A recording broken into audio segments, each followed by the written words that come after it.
We kind of see the world going in that direction where you have predictive AI. There's still very much a need for predictive AI, and there's still very much a kind of newfound usage of generative AI. And putting them together is where we kind of see things going inevitably.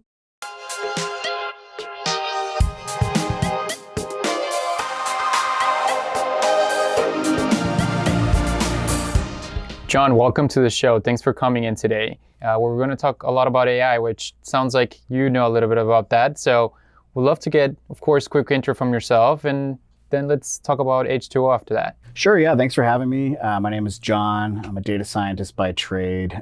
So I work here at H2O. I got my start in grad school focusing on machine learning and forecasting applications, and I started doing research in the energy field. Really kind of fascinating place where we have tons of data, right? So we have tons of smart meters at the household level, at the meter level, at the outlet level. So now we're like collecting a lot of granular information. And the thinking there is like, well, machine learning can really thrive in that situation. So a long time ago, I just got very, very interested in that sort of thing. Got a little bit of consulting, and I started seeing that, a lot of these utilities could really benefit from AI for their data. And so I kind of stumbled across H2O, started using it. I personally learned a lot from H2O and really using it for various projects when I was a consultant, and then had a great opportunity to kind of join the team here. And so I've worked here for about 3 years, but I've used H2O in basically every job I've had for the last 10 years or so. Yeah, no, I really like that story from a user now to helping grow the adoption of the platform. So actually tell me a little bit about H2O. What is it, and kind of what is the mission, and how does it play in this world of AI that keeps evolving? So our mission is to democratize AI. And what that really means is, for the citizen data scientists, the business analysts, they should and will have access to state-of-the-art, extremely good tools. Even if you're not super familiar with a particular algorithm or particular problem type, the idea is to really democratize that. So you do have access to tools like AutoML and generative AI, that sort of thing. And we focus a lot on responsible, transparent AI. A lot of our customers are banks, financial institutions, regulated industries. So being able to automatically document their models, being able to explain why a model made a particular prediction the way it did, that sort of thing has all been core tenets, I think, of H2O for the past. Yeah. Yeah, and so it sounds like H2O has been able to support a lot of the needs of the market during the machine learning phases. Curious as to kind of how the product has evolved from going from a predictive world to now this very generative focus world, and sort of how you guys are seeing the two either come together or not so much. Yeah, so very few organizations have both generative AI and predictive AI capabilities. We have a tool called driverless AI. I'll show it in a little bit, I think. Really focused on a really advanced AutoML, but it can support classic use cases like just simply forecasting, like I mentioned before, regression, classification, these types of like bread and butter type of data science, machine learning problems. But we also now we pivoted very hard into generative AI. So we support a very wide range of very advanced generative AI tools. And to your point, we kind of see the world going in that direction where you have predictive AI. There's still very much a need for predictive AI, and there's still very much a kind of newfound usage of generative AI. And putting them together is where we kind of see things going inevitably. And so we are very fortunate to kind of be positioned there where you start using things like agents to be able to kind of use natural language to say, hey, go build me a forecasting model on my data in Snowflake, optimize to like a 7-day forecasting horizon, use these tables, focus on this particular thing. But the point is you're writing it all in natural language in English or perhaps another language. And the agent knows how to go kick off that model, how to go spin up the compute, how to take that model and deploy it. So you're getting predictions inside the database, that sort of thing. So it's going to be really fascinating as we start seeing kind of predictive AI and generative AI coming together that way. Yeah. Yeah, and I would have to agree with you. That's kind of where we're seeing the trends going. But I think at the core of it, there's still a lot of data that needs to go into either type of model or agents in that case. How are you guys seeing sort of the partnership with Snowflake, and how you guys thought about the benefits of integrating as part of the native app framework to bring those two worlds together? Yeah, great question. Because I think what's really cool about being an AI machine learning company is we get to focus on the fun stuff from a data science perspective, where it's like building models and explaining those models and perhaps deploying those models. But the one thing we don't have a whole lot of is data. Our customers are typically the ones that bring their data to use these models, right? And so that's why I've always thought the integration and connection between Snowflake made a lot of sense. We just see so many customers asking us, hey, can I use your stuff in Snowflake, right? It's because they have all their data there. And so these machine learning models really thrive from massive amounts of data. And the ability to kind of quickly deploy machine learning to your data is going to be the future no matter what. So yeah, and I really like the sound of that. And I think I'll really like to see kind of how you guys are democratizing both of these worlds. We'd love to see a demo of kind of how this happens in the real world. Let's take a look, yeah. So on my computer screen, we can kind of see Snowflake. So it's really, really easy to check out H2O inside Snowflake, right? So if you just go under data products and you check out the marketplace, we're going to be right here, right? So we're one of the top 6 AI ML products here. We're actually right in the middle. So look for the yellow H2O Gen AI LLM starter pack.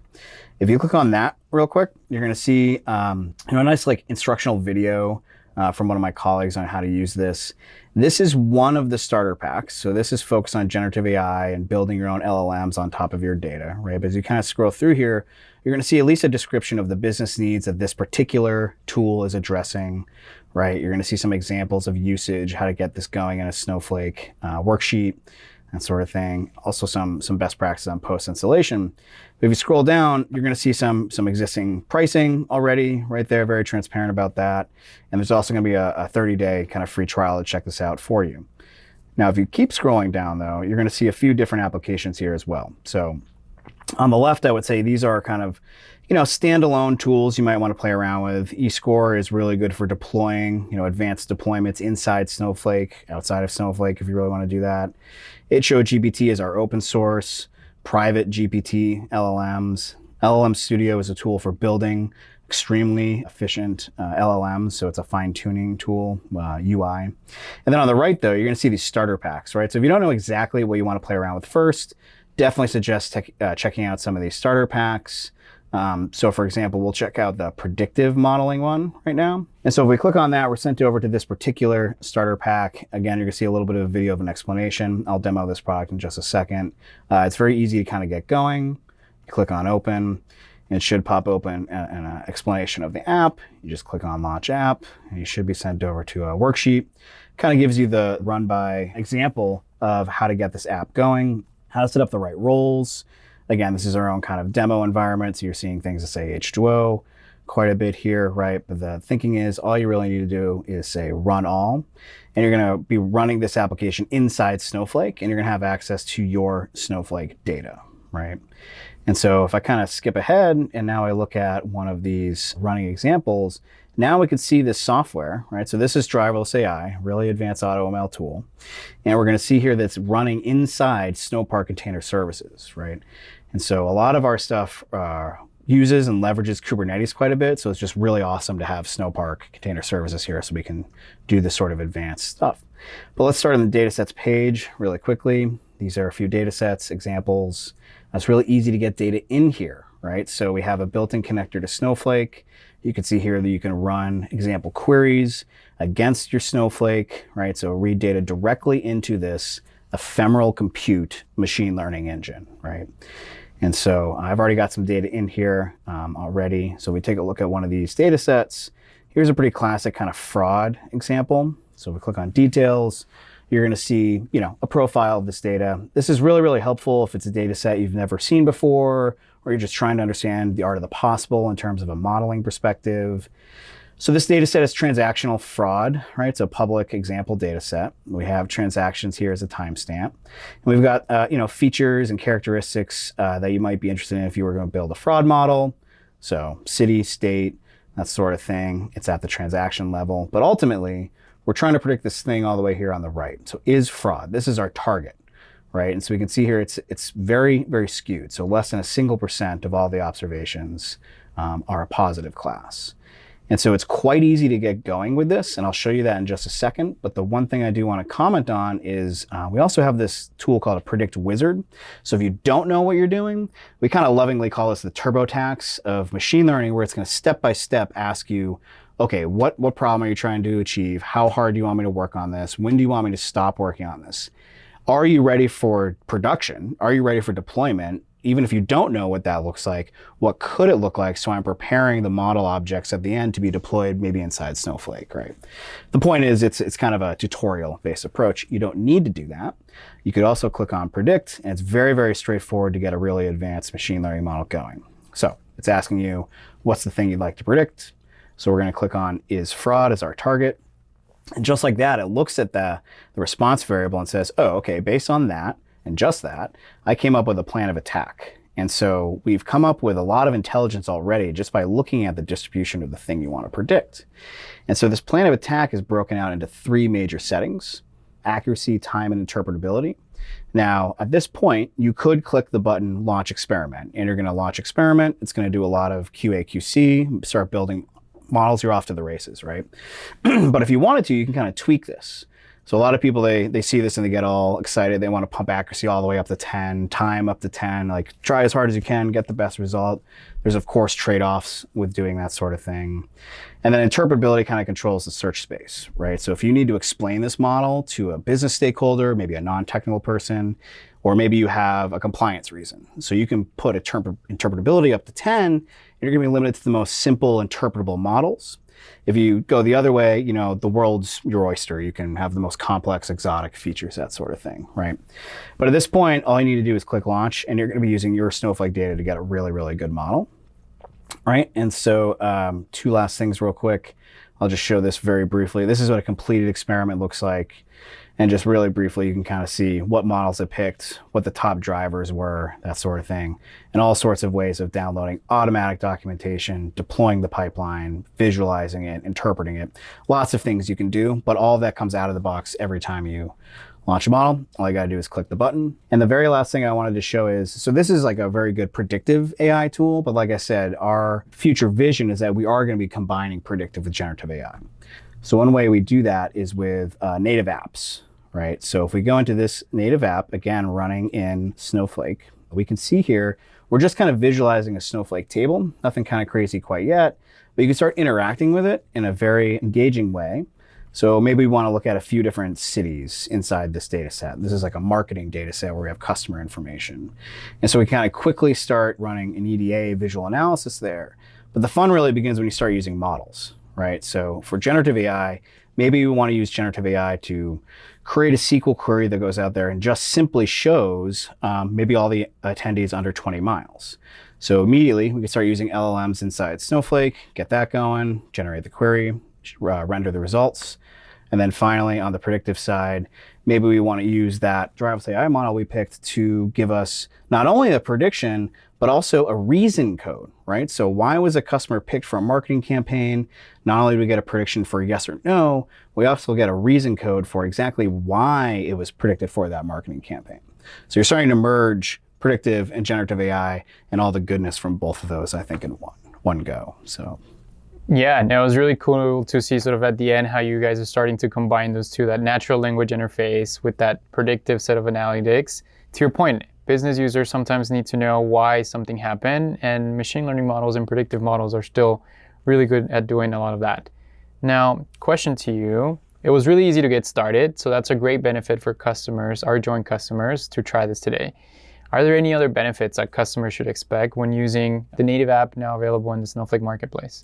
Yeah, I think one of the really cool things about the combination of us and Snowflake is simply that, first of all, I believe we're the only AI ML provider that can go across clusters. So what that basically means is whether you have like a massive amount of data in Snowflake, whatever your footprint might be, you can train distributed algorithms on top of that, right? So we're talking about absolutely scalable, massive data sets you can now train on with some of these distributed algorithms. We tried to make it very easy to bring these particular tools and make it easier for folks to just kind of click on a button, get access to it for a little while. And then, of course, we're always there along for the ride to kind of help. We are a company made of data scientists that just like to solve problems. So, we're there when when there's a particular challenge to be undertaken. So. Yeah, I think we're at a point where a lot of people are exploring generative AI. Is there anything that maybe we didn't get to demo, but it's worth highlighting as part of the H2O platform that people should start thinking about exploring as they're going, to your point, developing versus production and everything that's happening in that space today? Yeah, the one thing that we've been working on a lot, well, there's a lot of stuff we've been working on, but the two things that come to mind, first and foremost is evals. So the ability to actually evaluate for a given use case how well your LLM and vector database and OCR and all these choices that are now going into these advanced AI systems, how that actually is going to play out for your use case. So we have access to a lot of like public leaderboards that I think are really good first pass indicators on which models are good at particular categories of problems. But for a specific use case, especially in like a regulated industry, you need to go back and explain why you picked what you picked in terms of model architecture and that sort of thing. So we have a tool called Eval Studio that enables users to kind of go out there and across a wide range of options, create a leaderboard and understand exactly what's going to work for your given use case. So that's like a big part of what we're focusing on. And the other thing is agents. So I think it's kind of straightforward that agents are a way to combine the generative and predictive AI, right? So just like I said in the beginning, if you have agents that know how to launch driverless AI and all the other tools, and maybe not even H2O tools, maybe other predictive AI tools, but you have the kind of generative AI ability to go out there and combine them. I think those are the two things that we're working on a lot right now. So what I really like was how you guys are bringing the world predictive AI with generative AI together, and we really got to see that through the demo. Now, if someone wants to get started and learn more, where should they go and how can they learn more? Yeah, totally. So I definitely go first to the Snowflake Marketplace, right? So we have the offerings that I kind of showed there. And then, of course, go to our website. That's a great resource for understanding exactly what we're working on, and our documentation's right there. So once you start playing around inside the apps, it's a really great resource and reference to kind of check that out. So yeah, no, that sounds great. And of course, thank you for coming and joining us in the show today. Thank you very much for having me. Yeah, and of course, thank you everyone for watching. Make sure you like and subscribe to see more videos of AI builders showcasing their applications that are built here in the AI Data Cloud.